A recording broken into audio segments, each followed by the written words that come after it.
गिराम वक़ार, नौजवान को ये चाहिए कि हुजूर सल्लल्लाहु ताला अलैहि वसल्लम के अखलाक पर अगर वो चलना चाहे तो मेरे नबी से पूछे, आका सबसे ज्यादा बरकत कौन से निकाह में है? हुजूर ने फरमाया, इन्ना अअज़मन निकाहि बरकतन ऐसरुहु मऊनतन औ कमा क़ाल रसूलुल्लाह सल्लल्लाहु अलैहि वसल्लम। मेरे आका सल्लल्लाहु ताला अलैहि वसल्लम की हदीस है, फरमाते हैं सबसे ज्यादा उस निकाह में बरकत होगी जिस निकाह में खर्चा कम किया गया हो। हुजूर पाक सल्लल्लाहु अलैहि वसल्लम ने फरमाया।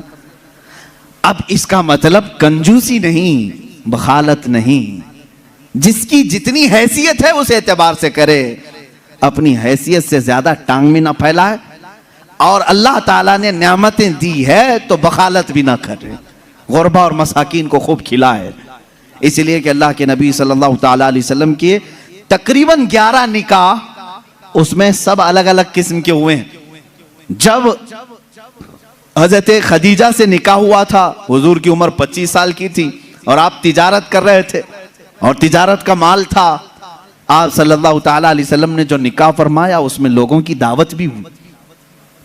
एक निकाह हुआ हजरत सौदा रज़ियल्लाहु ताला अन्हा से, वो उस निकाह में सिर्फ खजूरें बांटी गई और कुछ भी नहीं। फिर हुजूर सल्लल्लाहु ताला अलैहि वसल्लम ने हजरत ज़ैनब से निकाह किया, हजरत मैमुना से निकाह किया, उसमें तो बकरा ज़बह करके वलीमा किया हुजूर पाक ने, और उतनी बड़ी दावत किसी और में नहीं। क्यों? ये मैं हालात बता रहा हूं। जब तुम्हारे पास माल था या माल आया है उस एतबार से तुम्हें करने की इजाजत है, और जब ना हो तो कर्जा लेकर के दिखावा करने की इजाजत शरीयत ने नहीं दी है। शादियों के लिए इस तरह से लोग मकरूज हो जाते हैं। कई लोग ऐसे हैं जो अपनी पता नहीं अजीज अजीज चीजें उठाकर बेचते हैं, नहीं सिर्फ 4 लोगों में मुझे मुंह दिखाना रहता है, मुंह दिखाना रहता है, निकाह करना है बेटी का, निकाह करना है फलां का। और आज के मुआशरे से मैं नौजवानों से कहूंगा, मेरे सुनने वाले जितने नौजवान हैं, अगर नबी से मोहब्बत करते हो, इस मिलाद में एक अज़म कर लो, एक अहद कर लो, हम में से जिसका निकाह होगा, हम जिससे निकाह कर रहे हैं, हम ससुर के लिए बला बन के नहीं उतरेंगे। हाँ, आज बहुत सारे दामाद बला बन चुके हैं, बला हैं, वो वबा हैं, इसलिए कि बेटी एक बार दिया है और ये बीमारी जिंदगी भर की लगा लिया है। हाँ, कई लोग हैं ऐसे। कड़वी जरूर है मेरी बात, जिसने अपनी बेटी दिया है और वो पीछे लग गया है। कल ही एक खातून मेरे पास आई, शादी होकर के उसके 9 साल हुए हैं, बच्चे भी हैं। वो रोती हुई आई, कह रही है कि मेरी माँ, उसकी माँ बेवा है, उसके बाप का इंतकाल हो चुका था बरसों पहले, और बरसों पहले मेरे बाप की जो प्रॉपर्टी थी खानदानी, वो मेरी बेवा माँ को मिली है।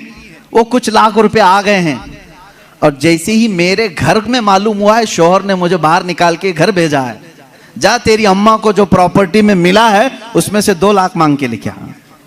मुआज़ल्लाह, भिखारियों से क्यों शादी करते हो? इस तरह के लोग जो अपनी औरत पर अपना महल सजाना चाहते हैं, उनकी हैसियत बहुत जलील है, बहुत जलील। मैं आपको बताऊं, तुम बर्बाद होना चाहते हो, जिसकी ख्वाहिश है वो मुझसे पूछ ले, मैं बता दूंगा। तौबा अस्तगफिरुल्लाह, कोई नहीं चाहेगा। हर कोई बरकत का रास्ता हमसे पूछता है, लेकिन ये रास्ता भी मैं बता देता हूं, जो अपना बिजनेस और अपनी बरकत सब बर्बाद करना चाहता है, उसके लिए बाज़ बुजुर्गों ने फरमाया, वह अपनी बीवी से जबरदस्ती उसका माल लेकर के बिजनेस में लगाया हो, वहीं से शुरुआत हो जाएगी नहुसत की। उसके दिल को तोड़कर जो माल ले जाकर के लगाओगे तो फिर वहां से, हाँ, बखुशी देना और बात है, पसंदीदगी के साथ देना और बात है। बहुत सारे लोग शादियों के बाद अपनी बीवियों पर दबाव डाल करके उनका सारा जेवर उठाकर ले जाकर रख देते हैं और उस पर तिजारत करने की कोशिश करते हैं। कहां की बरकत? किसी का दिल रो रहा है और तुम अपनी दुकान सजाने जा रहे हो। तुम्हें तो शादी इसलिए करने का हुक्म हुआ था, एक कमजोर मखलूक तेरे निकाह में आ रही है, तू कमा और उसे खिला। यहां उल्टा हो गया, उसी से तू कमाना चाह रहा है। ये उल्टा नहीं हो गया? बहुत सारे लोग ये इंतजार में रहते हैं, शादी होगी तो अभी मांगना क्या क्या है। कार मांगे कि बाइक मांगे और क्या क्या चीजें मांगे। उन भिखारियों से मैं कहता हूं कटोरा लो और गली गली घूमो, हर जगह जाओ, 1 साल में बहुत कुछ मिल जाएगा। और अगर तुम्हें शर्म आती है तो मेरे अजीजों, एक खातून से और उसके बाप से इस तरह के मुतालबे हरगिज ना करो। हाँ, मांगने के तरीके भी अलग अलग हैं। पहले खुलकर मांगते थे, बोलते थे ये चाहिए, लिस्ट आती थी, सारी लिस्ट आती है खातून के घर में, ससुराल। लेकिन अभी कुछ नहीं, हमारी कुछ भी ख्वाहिश नहीं है, एक अच्छी शादी करके भेजो, अच्छी शादी करो। अच्छी शादी का मतलब डेनिसन में होना चाहिए। मैं तो यहां नाम ले रहा हूं, तुम दबा करके अपनी ख्वाहिशों का जिक्र करो और उसी में दबे लफ्जों में सारी चीजें। हमको कुछ मत देना, अपनी बेटी को ही जो कुछ भी देना है दे दो, हम उस पर नहीं कहेंगे। और बाप बेटी को जो जो दे बाद में ताना मारेंगे, क्या तेरा बाप इतना नाअहल है, तुझे एक वॉशिंग मशीन नहीं दिया, तुझे एक पलंग नहीं दिया, तुझे एक तिजोरी नहीं दिया, तुम तो कह रहे थे कुछ नहीं चाहिए। अजीजा ने गिरामी, ये भी तरीका भीख मांगने का ही है। भीख मांगने, ये जहेज की लानतों को खत्म करो। जो वो अपनी खुशी से ले आए वो उसका माल है, तुम्हारा नहीं।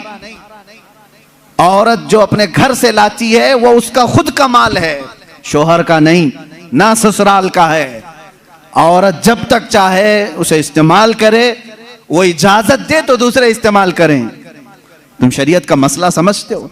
अगर उसकी इजाजत के बगैर किसी दूसरे ने इस्तेमाल किया उसके माल को, कल क़यामत के दिन उसकी पकड़ होगी, उसकी नेकियां जब्त की जाएंगी, तुम हुकूकुल इबाद में गिरफ्तार हो जाओगे। ये मसाइल हल्के नहीं हैं। इसलिए मेरे अजीजों, वो और होंगे। मुझे यहाँ मालूम है कि ये रिवाज क्यों आए जानते हैं? यहाँ पर हिंदुओं के यहाँ ये माहौल है, जहेज की रस्म बहुत खतरनाक बला है उनके यहाँ। आज भी औरतें जलाई जाती हैं जहेज के नाम पर। बाज स्टेट ऐसे हैं आज वहां जहेज के नाम पर बहुत खतरनाक मामलात ससुराल वाले करते हैं। ये रस्म और रिवाज पहले से चली आई, जिसकी वजह से आप लोगों ने ये अडॉप्ट किया। वरना मैं कहता हूं नौजवानों को, अरब में जाओ, शादी करना मुश्किल हो जाएगा। हाँ, वहां पर तुम क्या मांगोगे? तुम्हें बाप एक फूटी कोड़ी भी नहीं देगा लड़की की, लड़की का बाप कुछ नहीं देगा, बल्कि प्लस लड़की तुमसे मांगती है 1 लाख रुपए मेहर में रख, तब मैं शादी के लिए तैयार होती। वहां औरतें मांगती हैं। सऊदी में तो आधा किलो पाव किलो सुन्ना मेहर में देना पड़ता है। बेचारे कितने नौजवान ऐसे कमाते कमाते मेहर की रकम 40 साल के हो जाते हैं। बाहर वहां अरब में आज भी ये रिवाज, औरत का हक है मांगना, मर्द क्या मांगेगा? यहां जो हमारा माशरा बदला है उसकी वजह हमारी सोहबत है, जो देख रहे हैं हम इधर उधर। ये सोहबत का असर है जो तुम्हारे यहां जहेज की लानत आ गई। इसे निकालो अपने हाथ से। और किसी भी औरत के घर उसके बाप पर बला बनकर के नाजिल ना हो। जब तुम बाप बनोगे तुम्हें पता चलेगा एक जिगर के टुकड़े को, बेटी को रुखसत करना कितना सख्त तरीन मामला होता है।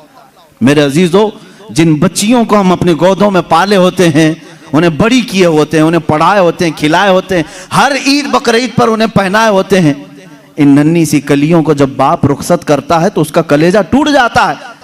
फिर तुम जानते नहीं, उसके घर से पूरी की पूरी जात लेकर के आ रहे हो, फिर उस पर प्लस तुम्हें और माल भी चाहिए, पैसे भी चाहिए। क्या ये रिवाज हमारे यहाँ नहीं है? रस्म करो तो लड़की के घर में, शादी करो तो लड़की के घर में। पूरे इस कार्यक्रम में सिर्फ वलीमा एक ही है जो मर्द के घर में होता है, बाकी क्या है? सब औरत के घर में करना है। बच्चा हो जाए चिल्ला उसके घर में। हाँ, जितने भी रस्म है, अरे शादी की तारीख फिक्स करनी है, तुम अपने घर में भी तो करा सकते थे, नहीं लड़की के घर में ही करेंगे जाके। जब जब जाएं पूरे खानदान को लेकर उतर जाएं, राशन खत्म हो जाए। ये बला नहीं है तो और क्या है? घर के किचन पर मुसीबत नाजिल होती है हर महीने 2 महीने में।